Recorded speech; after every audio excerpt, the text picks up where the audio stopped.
Jo vaig ser diputat a Corts Generals de l'Estat, com Oriol Junqueras, com Jordi Turull, com Jordi Sánchez.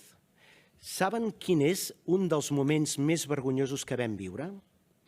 I que avui en aquest Parlament no s'ha viscut perquè hi ha una cultura democràtica radicalment diferent?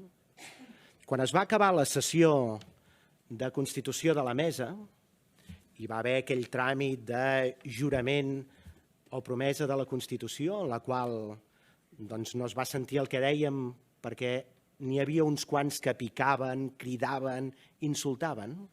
Quan es va acabar el ple, ens van ordenar que ens quedéssim dins l'hemicicle.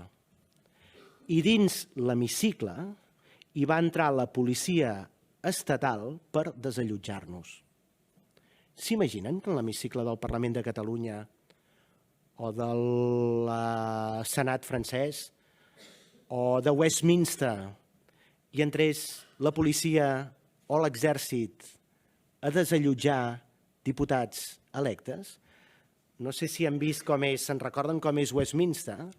Hi ha una línia blanca en un extrem, que és una línia que ningú que no sigui o diputat o un funcionari del Parlament no pot traspassar, ni tan sols la reina d'Anglaterra.